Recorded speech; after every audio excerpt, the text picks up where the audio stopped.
Vamos lá? Se você é investidor da Bolsa Brasileira, muito provavelmente você já escutou o nome Luiz Barsi, ou como ele é conhecido, o maior investidor da Bolsa Brasileira. No vídeo de hoje eu vou trazer resumidamente a história desse maior investidor na nossa bolsa aqui no Brasil. E logo em seguida eu vou mostrar a técnica que ele utiliza para calcular o preço teto de uma ação, assim permitindo saber se está no momento ou não de entrar naquele ativo, se está no bom momento de compra ou se vale a pena esperar um pouquinho para entrar. Então, sem mais delongas, bora pro vídeo. Se essa é a sua primeira vez aqui no canal, seja muito bem-vindo ou bem-vinda. Para quem não me conhece, eu sou Pedro Almeida, especialista certificado em investimentos, e esse é o Mundo do Investidor, onde ensino você a fazer seu dinheiro render mais para você ter que trabalhar menos. Se você já acompanha aqui o canal há algum tempo, não se esquece de socar aquele like para dar aquela força. Se você for novo ou nova aqui, assiste o vídeo até o final, caso eu agregue alguma coisa, aí sim considera deixar o like. Começando então com a breve história do nosso maior investidor, Luiz Barsi. Nascido em 1939 e, ao contrário do que muitos pensam, de família pobre, não de família rica, Luiz Barsi pertence a uma família de imigrantes italianos que vieram para o Brasil. Pouco tempo após sua chegada aqui no Brasil, o pai de Luiz Barsi veio a falecer quando ele tinha aproximadamente 1 ano de idade. Dessa maneira, Luiz Barsi foi criado pela sua mãe em um cortiço no Brás de São Paulo. Devido a seu pai ter falecido, a situação financeira da família sempre foi complicada. Dessa maneira, Luiz acabou sendo forçado a ter que trabalhar desde muito cedo. Porém, desde pequeno, ele já tinha uma mentalidade que ele carregaria para o resto da sua vida. Ele iria mudar de vida e nunca mais seria pobre. Avançando um pouco, Barsi depois veio a se formar em economia, direito e contabilidade. Ele até mesmo chegou a dar algumas aulas na faculdade, enquanto ele também era editor de economia do jornal Diário Popular. Devido a esses seus empregos, ele acabou tendo um maior contato com os investidores e com a Bolsa de Valor aqui no Brasil. Devido a esse contato com os investidores, Barsi começou a perceber que a grande maioria das pessoas aqui no Brasil focavam em fazer sua previdência privada como forma de aposentadoria no futuro. Porém, devido ao Barsi ser um pouco mais curioso e ter mais conhecimento nessa área, ele fez alguns cálculos e viu que não fazia sentido fazer os investimentos nessa previdência privada. Em busca de algumas alternativas, Barsi começou a estudar o mercado americano para ver se conseguia encontrar alguma outra opção. Nesses estudos, observando o mercado americano, ele identificou que a grande maioria das pessoas lá faziam aporte em grandes empresas que recebiam dividendos no futuro para se aposentar desse valor recebido. Devido a ter encontrado essas informações da possibilidade de receber dividendos, ele começou a tentar buscar aplicar essa mesma metodologia aqui no mercado brasileiro. E desde o início, ele focava na metodologia de pensar no longo prazo, na famosa buy and hold. Agora, como que funcionava essa estratégia do Barsi na hora de escolher as suas empresas? Ele sempre buscava empresas consolidadas com um bom projeto de longo prazo. Claro, sempre buscando empresas boas pagadoras de dividendos. Somado a isso, Barsi sempre ficou longe dos setores de varejo, companhias aéreas, turismo,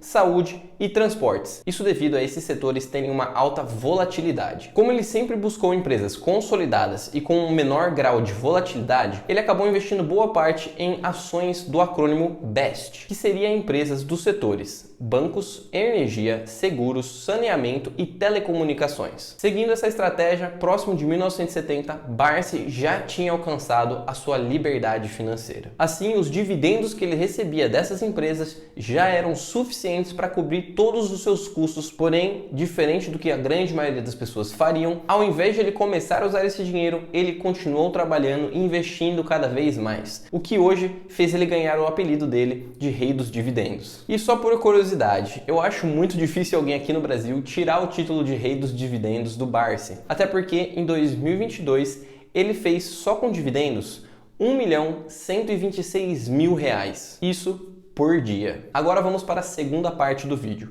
para aquelas pessoas que estão interessadas em saber como o Barsi estabelece o preço teto de uma ação, ou seja, o preço limite que você pode pagar por uma ação, estabelecendo um tipo de teto e uma margem de segurança para você mesmo. Primeiramente, o porquê que esse cálculo pode te ajudar, para saber se está num bom momento de entrar ou não em uma ação. E sem dúvida, essa é uma das maiores dívidas dos investidores quando eles estão tentando montar uma carteira de dividendos. Mas aqui tem uma informação que é muito boa também ser falada. O preço teto não determina se uma ação é boa ou não por si só. Para isso, você vai ter que fazer uma análise análise completa da empresa. E isso é muito mais demorado e complexo de ser feito. Eu até posso trazer aqui um vídeo falando especificamente disso, mas precisa ter bastante gente pedindo sobre esse assunto, porque seria um vídeo um tanto quanto complexo e demorado para fazer. Bom, quais critérios são utilizados para calcular esse preço teto? Primeiro, a empresa precisa ser uma boa pagadora de dividendo, ter um bom histórico de distribuição e ser uma empresa sólida, que vem apresentando os lucros consistentes. No caso do cálculo do vídeo, eu vou estar usando o histórico da empresa, então os anos anteriores. Mas também existe a possibilidade de você fazer uma expectativa de distribuições futuras e usar esse valor. Bora entender como fazer esses cálculos então. Eu vou utilizar uma empresa bem conhecida para exemplificar, mas você pode utilizar qualquer empresa que esse cálculo vai estar valendo. No caso, eu vou estar usando a Itaúsa, uma holding que toma conta de empresas como o próprio Itaú. Ela é conhecida por praticamente todo mundo da bolsa, ela já foi queridinho de muitos e ainda continua sendo queridinho de alguns. No caso, como nós vamos estar focando em dividendos, eu vou estar usando a Itaúsa 4, que são as ações preferenciais. Estas tendo preferência na hora de recebimento dos dividendos. Mas Pedro, tem muita diferença entre a Itaúsa 3 e a Itaúsa 4? Não vai ter uma diferença gigantesca. Mas como a gente está tentando tirar o máximo possível dos dividendos,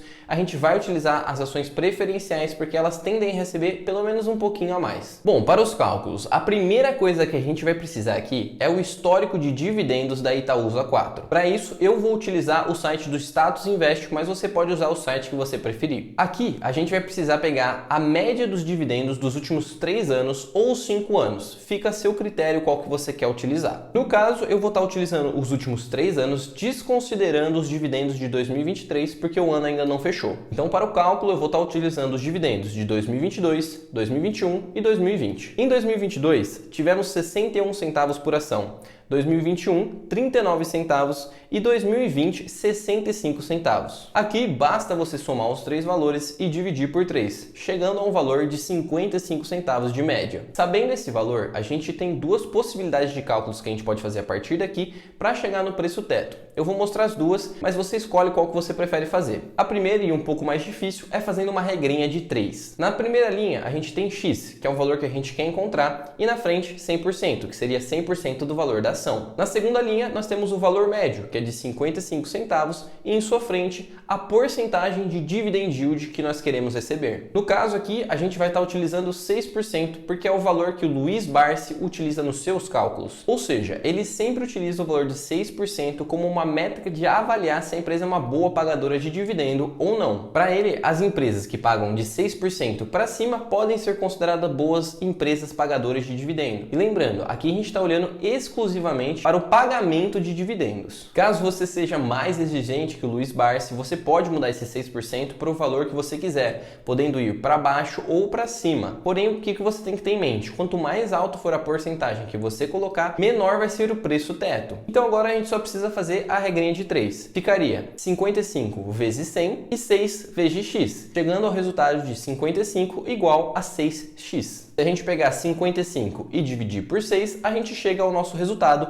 de 9,17. Ou seja, o nosso preço teto seria de R$ 9,17, utilizando como base os 3 últimos anos de dividendos. Tendo em vista que a cotação de hoje está próximo de 9,70, não seria ideal, de acordo com nossos cálculos, fazer uma entrada na Itaúsa, pois ele estaria acima do nosso preço teto. Se a gente tivesse utilizado os últimos 5 anos, talvez o preço teto se enquadrasse. Isso porque em 2019 e 2018 a distribuição de dividendos foi maior, o que elevaria o nosso preço teto. Nossa, Pedro, teve muita conta, ainda ficou meio confuso. Não tem um jeito mais fácil de fazer isso? Tem, vou mostrar para vocês. O segundo jeito, você faz a primeira parte, que é descobrir o dividendo médio do período que você escolheu, de 3 ou de 5 anos, e divide esse valor pela porcentagem que você quer. No caso, ficaria assim, 0,55 dividido por 0,06, que seria os 6%. Ou seja, voltaria ao mesmo resultado de R$ 9,17 de preço teto. Ok, então o valor da ação hoje está acima do meu valor de preço teto. Isso significa que eu devo vender a ação? De acordo com a metodologia do Luiz Barsi, não significa que você tem que vender. Só significa que você não faria novos aportes, pelo menos no momento, porque ele está ultrapassando o seu valor de preço teto. Então você continuaria carregando esse ativo, recebendo os dividendos, e se caso porventura porventura o preço cair e entrar dentro do seu preço teto, você voltaria a aportar nesse ativo. Mas então, quando que seria o momento de vender? Aqui, no caso da estratégia do Luiz Barsi, ele não tenta comprar ações e vender buscando a valorização dela. Por isso ele segue a estratégia Buy and Hold, que do português é comprar e segurar. Porém, existem sim 3 cenários em que faria sentido fazer a venda do ativo. O primeiro sendo como a empresa lida e faz a gestão da sua empresa. Se eles ficarem fora do que você acredita e você acabar desacreditando na empresa, pode fazer sentido fazer a venda sim. A segunda pode ser para rebalancear a sua carteira. Vamos supor que você comprou a ação e durante o período ela valorizou muito e fez com que ela tivesse um peso muito grande dentro da sua carteira. Você pode se desfazer de parte dela para rebalancear novamente. Então vamos supor que ela é para ter 10% da sua carteira e ela passou a valer 20%, você pode vender para voltar a ter 10% dessa ação. E o terceiro cenário seria se essa ação ultrapassasse o valor que você acha justo por ela.